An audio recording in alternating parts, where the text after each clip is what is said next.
Francine Moyomba, bonjour. Bonjour et merci Radio Kapi. Vous avez adressé une lettre ouverte au président de la République Félix-Antoine Tshisekedi.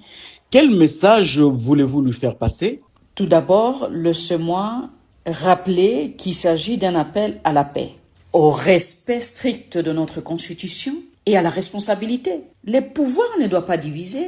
À mon humble avis, je pense que le pouvoir doit rassembler. Pourquoi avez-vous voulu adresser une lettre ouverte plutôt qu'une correspondance confidentielle, si vraiment votre intention était de lui prodiguer un conseil? Parce que c'est un débat national tout d'abord. Le peuple a le droit de savoir et de réfléchir. Ce qui se passe dans notre pays aujourd'hui, en République démocratique du Congo, dépasse les cadres privés. Vous invitez le président Tshisekedi à choisir entre poursuivre dans la voie de la polarisation politique, des manipulations institutionnelles et des persécutions ciblées, ou bien prendre le chemin du droit, du pardon, de l'inclusivité et de la restauration de la paix nationale. Est-ce une menace ou un pardon que vous sollicitez auprès du président de la République? Ce n'est ni menace, ni pardon. Menace, je ne pense pas du tout. Pardon pour avoir fait quoi? C'est un choix entre l'apaisement ou la confrontation, entre la grandeur d'un homme d'État ou l'impasse politique. La fonction présidentielle exige des choix difficiles et parfois courageux. Ce que je propose, c'est une alternative de grandeur.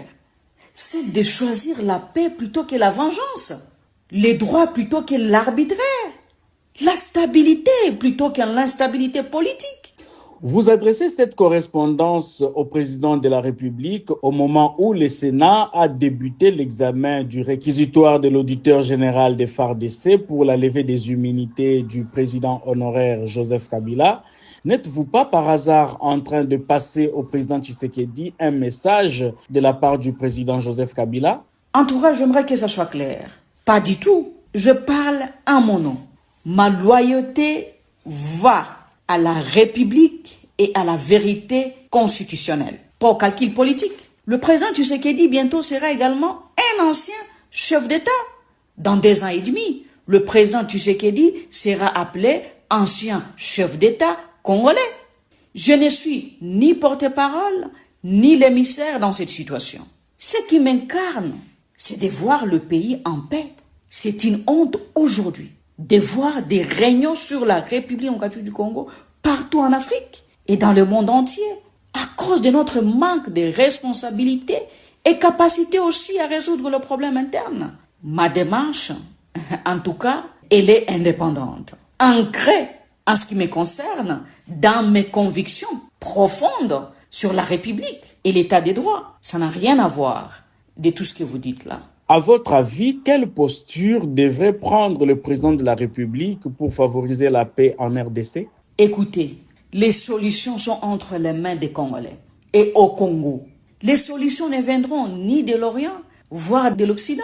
Au lieu, à mon humble avis, de continuer à dépenser les ressources de l'État en sillonnant le monde entier à la recherche de la paix, il faut se concentrer en interne pour résoudre les problèmes fondamentaux avec les Congolais, chose que le régime de Kinshasa ignore. Et cela demande également la grandeur et l'humilité pour le faire. Je pense en conclusion que le président Tshisekedi devrait adopter une posture d'unificateur et de garant de la nation, telle que la Constitution l'est dit.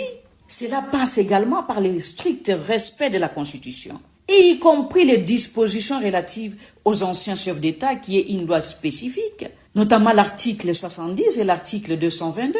Il faut mettre fin à des poursuites sélectives et de la justice à géométrie variable. Le chef de l'État a entre ses mains une opportunité historique de désamorcer les tensions et aussi voir comment apaiser, à laisser une empreinte d'unité dans l'histoire de notre pays. Et ce serait là un véritable acte de grandeur. Un choix contraire risquerait d'enfoncer le pays dans des conflits dangereux. Francine Moyomba, je vous remercie. Merci.